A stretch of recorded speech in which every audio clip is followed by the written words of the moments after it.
somewhere right now, someone is holding a goal in their mind that everyone around them has quietly labeled impossible. Not out loud, usually. Nobody actually says the word. They just tilt their head a little when you mention it, change the subject a little too quickly, or offer a polite version of maybe focus on something more realistic. And the strange thing is, most people who eventually achieve something extraordinary remember that exact reaction from the people around them, word for word, years later. José Silva spent decades studying why some people break through that invisible ceiling while almost everyone else quietly lowers their goal to match what feels safe. And what he found had almost nothing to do with talent, luck, or connections. It had to do with something happening inside the mind long before the first real step was ever taken. If you have ever set a big goal, felt genuinely excited about it for a few days, and then watched that excitement quietly evaporate until the goal felt embarrassing to even mention out loud anymore, you are not lacking ambition. You are running into a mechanism inside your own brain that Silva identified with unusual precision. A mechanism most people never learn about, spend their entire lives fighting blindly, and eventually give up against assuming the problem is simply that they are not the kind of person impossible things happen to. By the end of this video, you will understand exactly what that mechanism is, why it exists in the first place, and precisely how Silva taught ordinary people with no special resources to work with it instead of against it, until goals that once sounded delusional started looking quietly like just a matter of time. But to understand the method, we first need to understand the actual obstacle, because almost everyone attacks the wrong target entirely, which is exactly why so much conventional advice about goals and mindset simply does not work for the goals that matter most. Here is the obstacle. Your brain is built, first and foremost, to keep you safe, not to make you extraordinary. This made perfect sense for most of human history. When an unfamiliar plan, an unproven idea, a bold departure from what everyone else around you was doing could genuinely get you killed.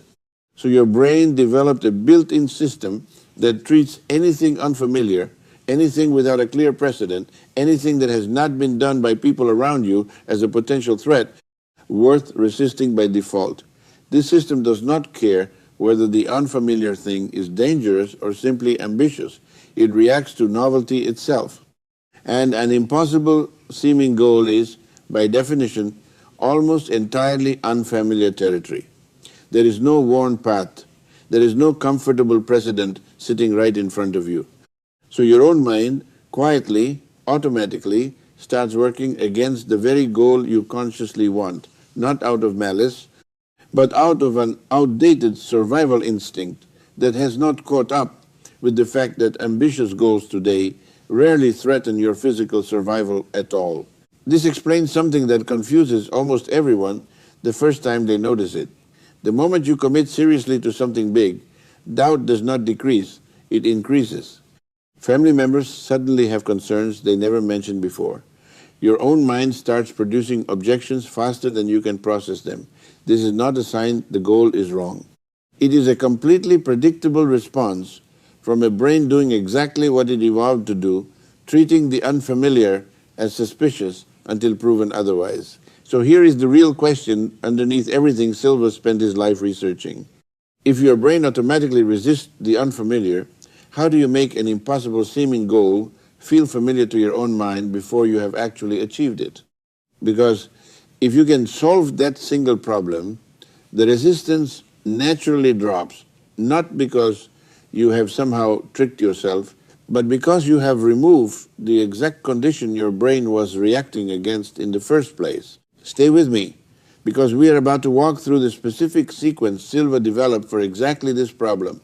The same sequence people used to pursue goals that had no obvious path forward, no mentor who had done it before, nothing but a clear picture in their own mind and a method for making that picture feel real to the part of the brain that ultimately decides whether you follow through or quietly retreat.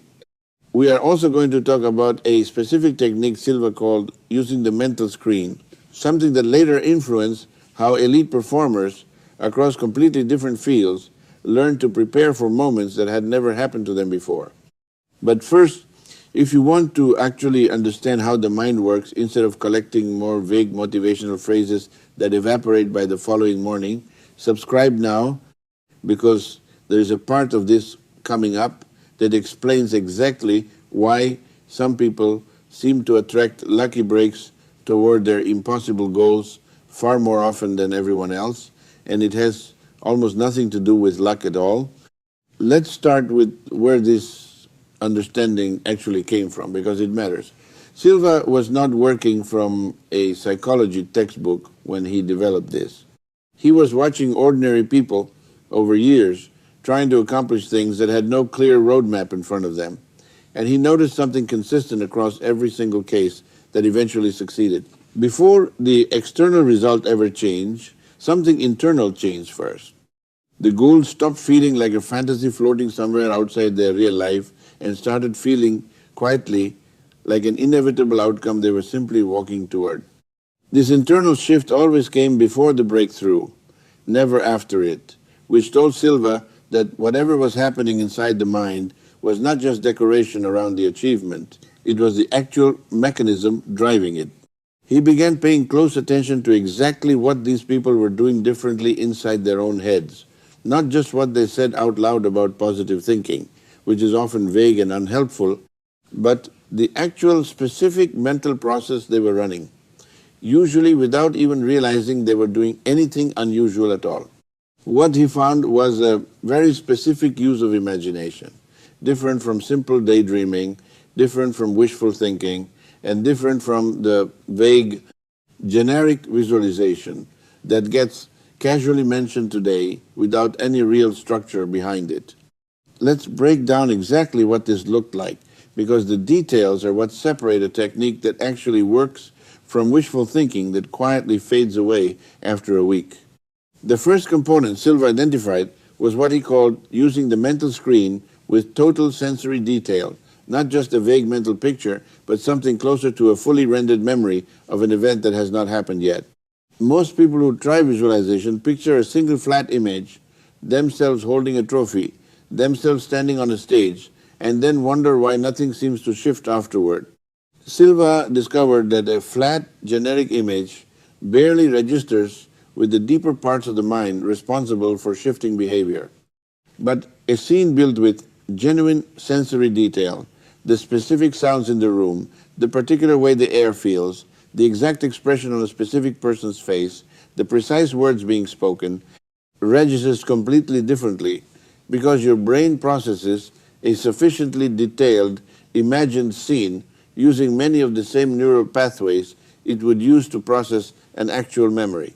In a very real, measurable sense, once a scene is rendered with enough specific sensory detail, your brain begins treating it less like fiction and more like something that has already, in some sense, happened. This is a piece almost everyone skips, and it is the exact piece that makes the difference between visualization that changes nothing and visualization that quietly rewires how confident, how certain, how at home you feel with a goal that used to feel impossible. The second component was what Silva called working backward from the achieved outcome rather than forward from your current limitations. Most people, when they think about a big goal, start from where they currently stand and try to imagine every single step between here and there, which is exhausting, overwhelming, and usually stops them before they even begin, because from where you currently stand, an impossible goal genuinely looks impossible. There's no visible bridge. Silva taught something almost the opposite. Start instead from the achieved outcome, fully realized, fully detailed, exactly as if it has already happened, and hold that state in your mind repeatedly without worrying yet about the mechanical steps required to get there. This might sound like avoiding the hard work of planning, but it accomplishes something planning alone cannot. It gives your mind a clear, stable, emotionally real target to move toward. And once that target feels genuinely real rather than fantastical, the specific steps required to get there tend to become far more obvious than they were when you were staring at the gap from the wrong direction, straining to see all the way across before taking a single step. Let's pause on something important here, because this is where people who have only heard fragments of Silva's teaching online tend to misunderstand the entire method. This was never presented as a substitute for real effort, real skill building, or real risk-taking in the world. Nobody achieves something extraordinary purely by picturing it and doing nothing else. What Silva actually claimed, based on years of direct observation, was something more precise and, honestly, more useful. The clarity and emotional reality you build through this specific kind of detailed, repeated mental rehearsal changes how you behave the moment real opportunities appear in front of you. People who had spent weeks vividly rehearsing an outcome reported noticing opportunities they would have previously walked right past, taking risks they would have previously talked themselves out of, and recovering from setbacks faster, because the setback felt like a detour on a path they already, on some level, believed they were walking, rather than proof that the entire goal had been a mistake from the very beginning. This distinction matters enormously. The technique does not remove the need for action. It changes the person taking the action so that the actions they take are bolder, faster, and more consistent than they would otherwise have been, simply because the goal no longer feels foreign to their own sense of identity. Now let's talk about the third component, because this is the one that connects most directly back to the pre-sleep window we've discussed in other explorations of Silva's brother method, and it is the piece that makes everything else dramatically more effective. Silva discovered that this kind of detailed, backward constructed visualization worked far better when practiced during that same relaxed, drowsy alpha state right before sleep, rather than during the fully alert, analytical state most people are in during the middle of a busy day. During the day, your critical mind is fully engaged, constantly comparing what you are imagining against your current reality, constantly noting the gap, constantly whispering, "This is not actually true yet. You are just imagining things." In that drowsy state before sleep, that same critical comparing voice grows quiet, and the vivid, detailed scene you construct gets far less resistance on its way in. This is why Silva taught people to spend just a few minutes right before falling asleep, constructing this fully detailed scene of their goal already achieved, using every sense they could bring into it, rather than trying to force the visualization during a rushed 5 minutes squeezed into a busy afternoon. Let's talk about how this actually looks in practice, because understanding the theory only matters if you know exactly how to apply it tonight. You begin the same way you would prepare for any deep, deliberate use of this drowsy window, relaxing your body fully, slowing your breathing, allowing your mind to grow quieter and heavier, the way water settles once nothing is stirring it anymore. Once you feel that familiar, drowsy, receptive state settle in, rather than repeating a simple present tense phrase about who you are, you instead build a complete scene around your specific, impossible seeming goal, already achieved, in as much sensory detail as you can genuinely construct.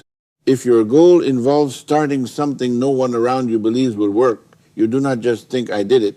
You picture the specific room you would be standing in on the day it finally becomes real.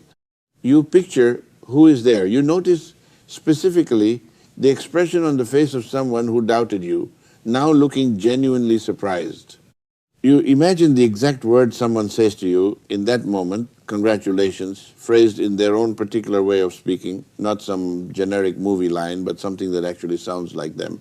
You notice small physical details, the weight of something in your hand, the temperature of the room, the specific time of day, because these small, seemingly unimportant details are exactly what convinces the deeper part of your mind that this is not empty fantasy, but something closer to an actual memory being replayed rather than invented.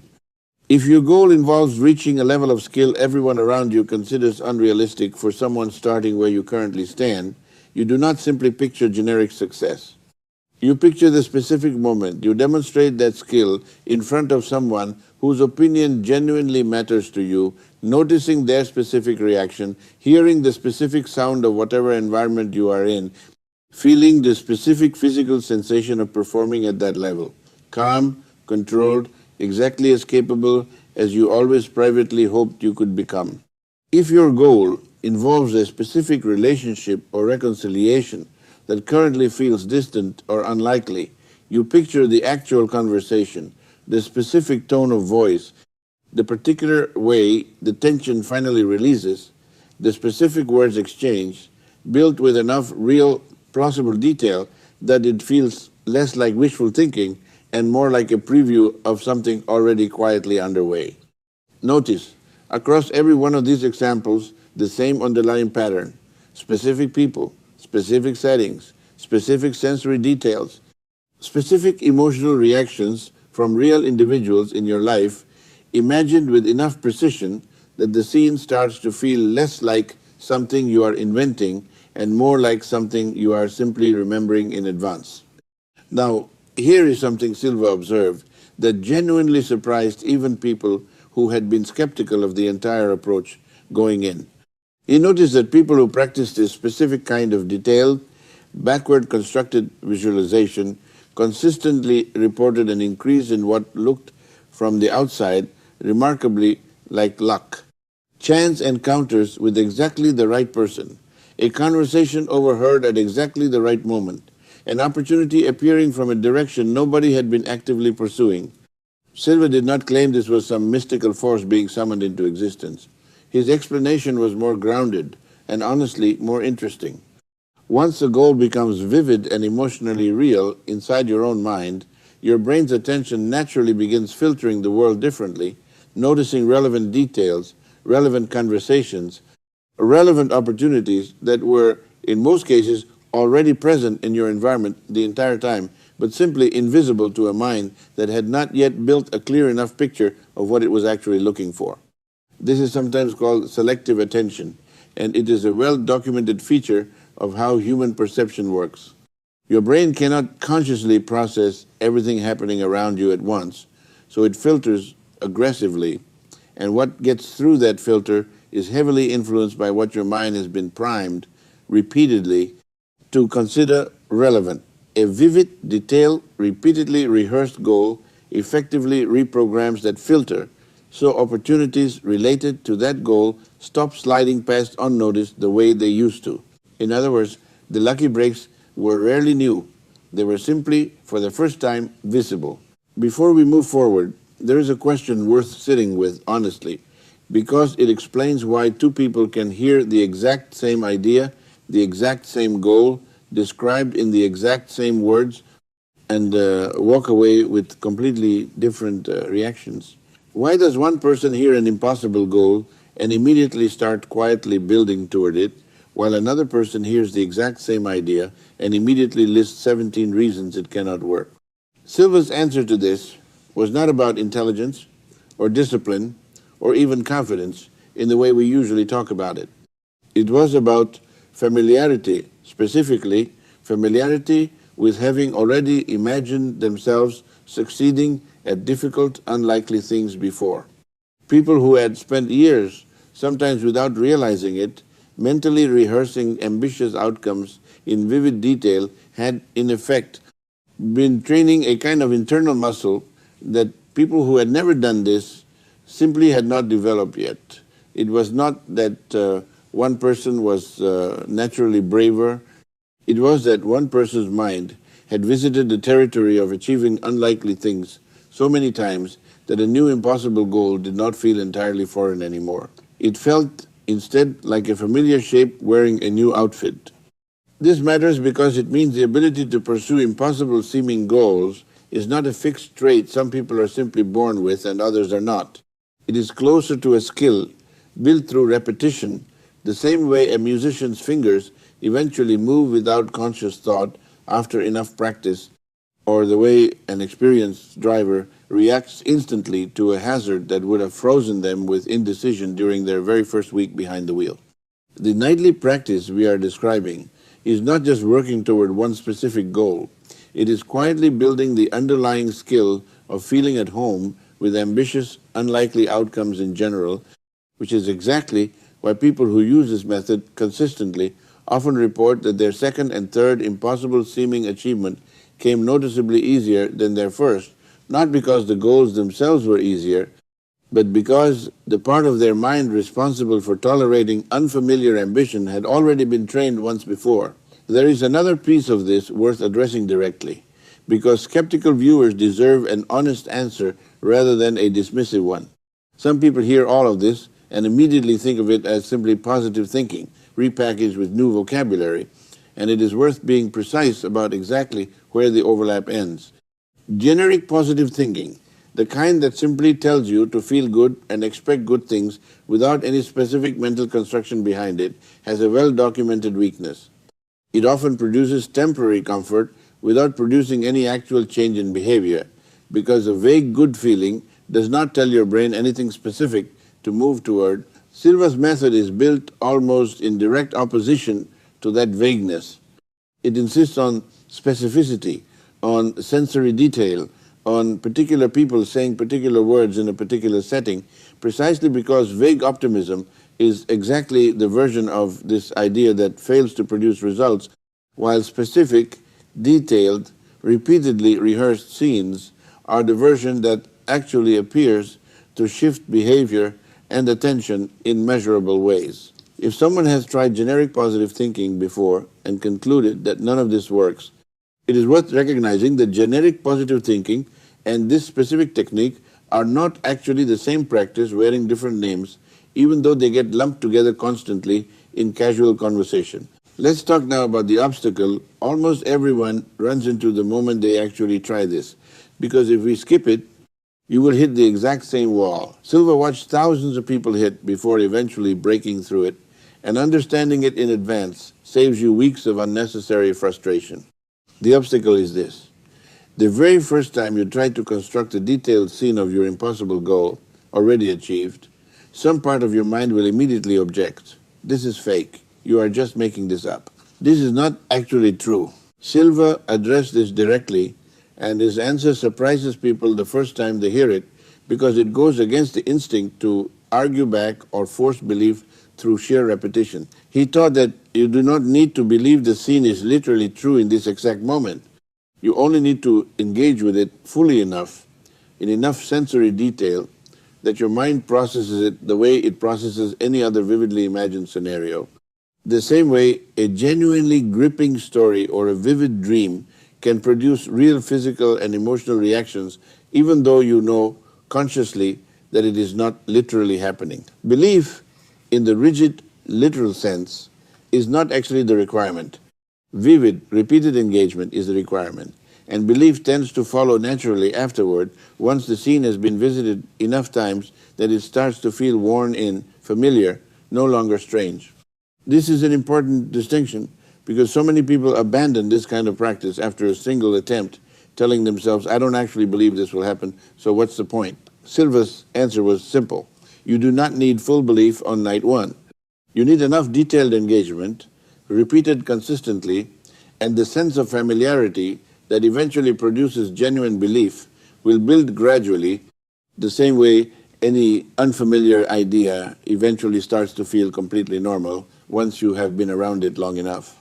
There is a practical detail worth adding here, because people who genuinely try this often ask the same follow-up question within the first week. What happens when real life delivers a setback that seems to directly contradict the scene you have been rehearsing every night? The application gets rejected, the conversation goes badly. The opportunity you were quietly expecting falls through entirely. Does the technique simply fail at that point, and should the scene be abandoned as clearly unrealistic? Silva's answer to this, based on years of watching exactly this situation play out again and again, was more nuanced than a simple yes or no. A single setback, even a painful one, rarely means the underlying goal was wrong. It usually means the specific path you happen to be walking toward that goal encountered an obstacle, which is a completely different thing. He taught people to treat a setback as information about the route, not as a verdict on the destination. Practically, this meant returning to the same nightly scene that evening, adjusting small details if the setback reveals something genuinely useful about timing or approach, but keeping the core achieved outcome fully intact. The specific path bends. The destination does not need to be abandoned simply because one particular route toward it turned out to be blocked.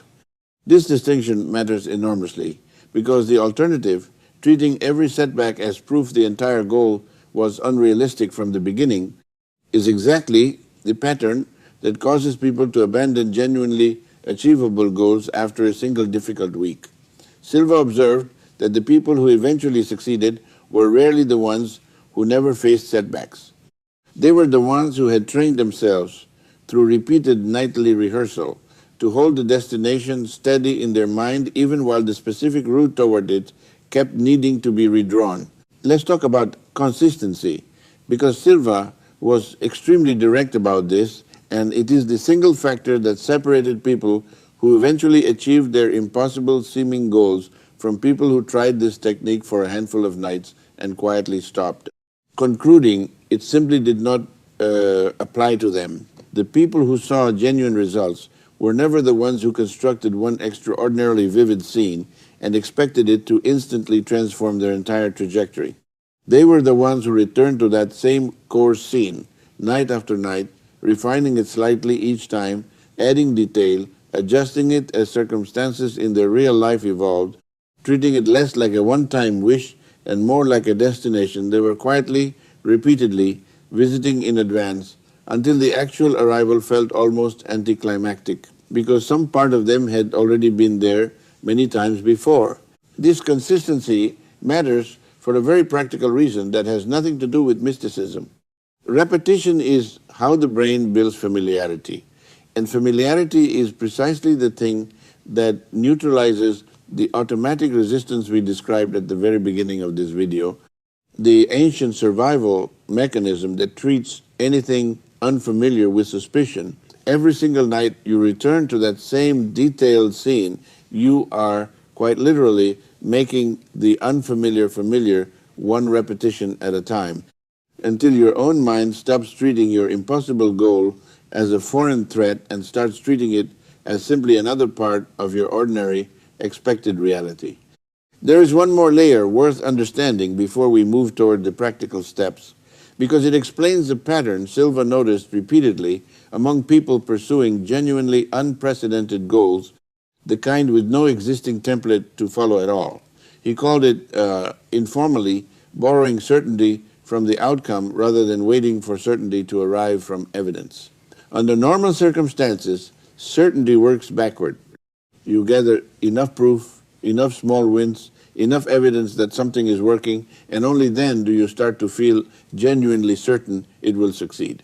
The problem with waiting for that kind of evidence-based certainty before committing to an impossible seeming goal is simple. By definition, an unprecedented goal offers very little early evidence because almost nothing about it has been tried yet by anyone, least of all you. If you wait for proof before allowing yourself to feel certain, you may wait far longer than the goal actually requires, or give up entirely before evidence ever has the chance to accumulate. Silva's technique effectively reverses the order. Instead of waiting for external evidence to produce internal certainty, you deliberately manufacture a controlled, honest dose of internal certainty first through vivid, detailed rehearsal of the achieved outcome, and that manufactured certainty is precisely what gives you the persistence required to keep taking action long enough for real evidence to eventually catch up. This is not the same as pretending evidence exists when it does not. It is closer to lending yourself confidence from a future version of events you have not yet reached, the same way a company might borrow money against future earnings to fund the work required to actually generate those earnings. The certainty comes first, deliberately, temporarily, specifically, so that the effort required to earn it honestly has a chance to continue long enough to succeed. This single reversal, certainty before evidence rather than evidence before certainty, explains a great deal about why some people abandon ambitious goals within the first difficult month, while others, working with identical resources and identical odds, continue long enough for their circumstances to actually shift in their favor. The difference was rarely raw talent. It was almost always which direction certainty was expected to flow from. Let's address something honestly here, because it would be irresponsible not to. Not every goal labeled impossible is actually achievable through belief and visualization alone, and Silva never claimed otherwise. Physical limitations exist. Timing matters. Some goals genuinely require resources, permissions, or circumstances entirely outside anyone's control, no matter how vividly they are rehearsed beforehand. What this method reliably changes is not the laws of physics or the fundamental constraints of reality. What it changes is the version of you that shows up to attempt the goal in the first place, more consistent, less paralyzed by doubt, more attuned to opportunities that were always present, more resilient after setbacks that would have previously ended the attempt entirely. For goals that are difficult but genuinely possible, which describes the overwhelming majority of goals people privately label impossible simply because they have never seen anyone around them attempt something similar, this shift in the person attempting the goal is often the exact difference between quietly giving up in month 2 and eventually looking back at what once felt delusional as simply the plan that worked. There is one more companion practice worth mentioning. Because Silva taught it as a natural extension of everything we've covered, and it multiplies the effect of the nightly rehearsal without requiring any additional dedicated time. The same drowsy, receptive state that exists right before sleep also exists briefly in the first minute or two after waking, before the mind fully shifts into its normal, alert, analytical mode for the day. Most people destroy this window immediately, reaching for a phone the instant their eyes open, filling that quiet, receptive space with someone else's headlines, someone else's opinions, someone else's emergencies, before they have had a single unhurried thought of their own. Silva taught people to protect this morning window deliberately, lying still for just 60 seconds with eyes closed, briefly returning to the same core scene rehearsed the night before, not rebuilding it from scratch, simply revisiting it, letting it settle in one more time before the noise of the day begins. This small addition effectively doubles the daily exposure to the rehearsed outcome using a window that already exists in everyone's day, regardless of whether it gets used deliberately or wasted on autopilot. It is worth pausing on why this particular combination, night and morning, tends to outperform practicing only during the day, even for people who genuinely try to set aside dedicated time for visualization during waking hours. During the day, no matter how quiet the room, some portion of your mind remains in that alert, comparing, analytical state, because you know consciously that you are choosing to stop and visualize amid an otherwise busy day, which itself keeps a small part of your attention tethered to the reality you are supposedly stepping away from. The two windows surrounding sleep are different because they occur naturally without requiring you to consciously interrupt an active day. You are not fighting your way into a receptive state. You are simply choosing to use a receptive state that was already going to happen regardless. The same way choosing to read during a commute, you were already going to take costs, nothing extra, while trying to carve out separate reading time from an already full day requires genuine sacrifice elsewhere. Now, let's talk honestly about how long this typically takes, because setting realistic expectations here matters just as much as it did with the broader pre-sleep method in general. For goals that are ambitious but grounded in something you can actually begin working toward immediately, noticeable internal shifts, reduced hesitation, increased willingness to take the first real step tend to appear within the first 2 to 3 weeks of consistent nightly practice. For genuinely large, multi-year goals, the kind that require building skills, relationships, and resources over an extended period, the internal shift tends to arrive early, often within the same few weeks, but the external result naturally takes as long as the real-world work actually requires. This distinction matters because people sometimes misunderstand the promise of the method entirely, expecting a large external goal to physically materialize within days simply because their internal certainty shifted quickly. The method changes how quickly and consistently you move toward a goal. It does not eliminate the real-time, genuinely difficult goals required to unfold in the physical world. Let's walk through the complete sequence one more time, laid out plainly, the way you would actually use it tonight. You lie down in the dark, relax your body fully from head to feet, slow your breathing, and allow a slow, silent countdown to bring you into that familiar, drowsy, receptive state.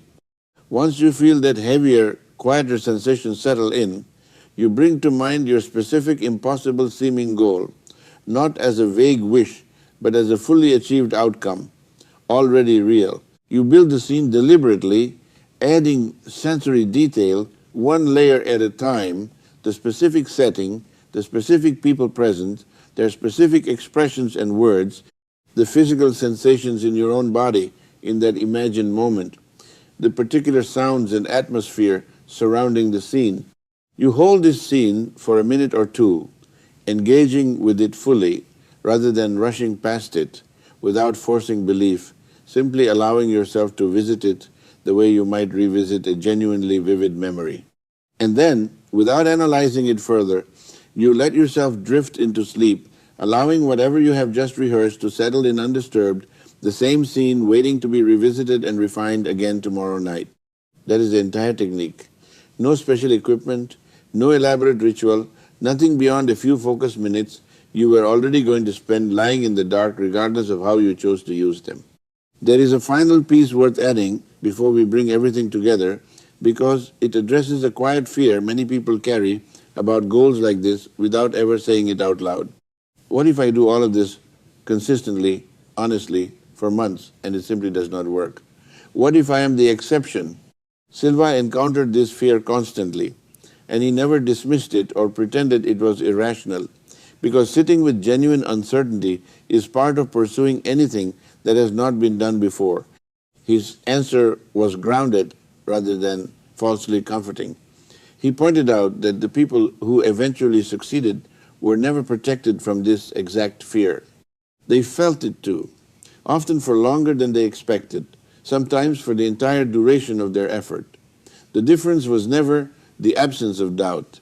It was a decision to keep returning to the rehearsed scene each night, regardless of whether the doubt had fully disappeared yet, treating the doubt as background noise rather than as a verdict requiring immediate obedience.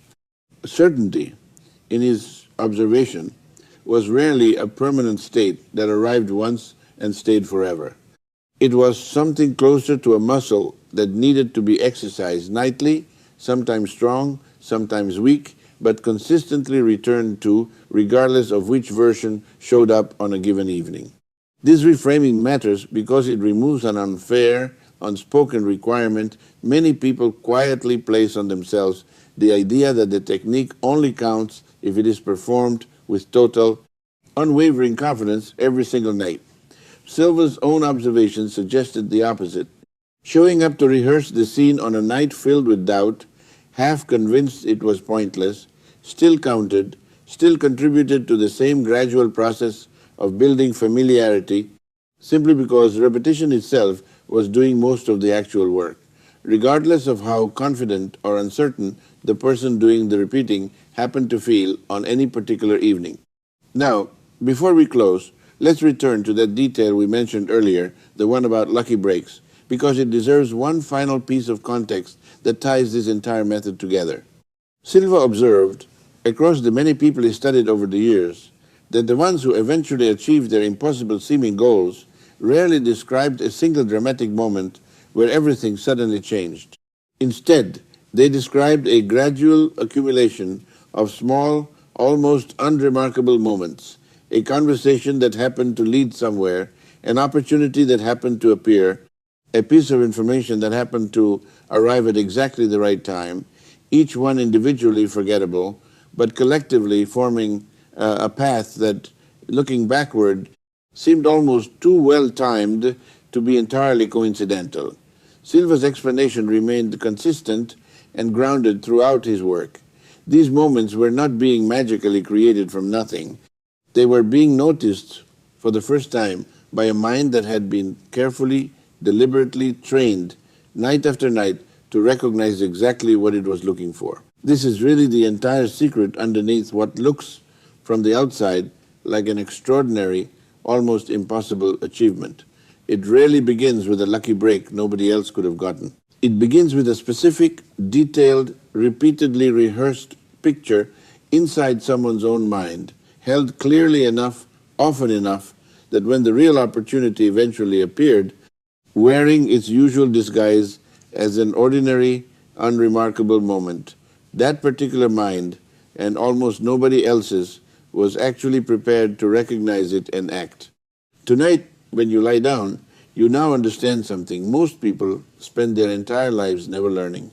You understand why your own mind resists the unfamiliar by default, why simply picturing success rarely works on its own, and precisely what separates vague daydreaming from a specific technique that quietly, patiently makes the impossible feel familiar long before it becomes real. You do not need to get every detail perfect on the very first attempt. You simply need to begin tonight with whatever goal you have been quietly telling yourself is unrealistic, and start making it familiar to the one part of you that ultimately decides whether you walk toward it or quietly walk away. If this changed how you think about the goals you have been keeping to yourself, imagine what else is waiting to be explored on this channel. Because this is exactly what we do here, taking ideas that sound simple on the surface and showing you the precise mechanics hiding underneath them. Subscribe so you do not miss what comes next. And tonight, when you close your eyes, stop rehearsing the doubts everyone else has handed you and start rehearsing in detail exactly what it looks like the day the impossible finally becomes ordinary.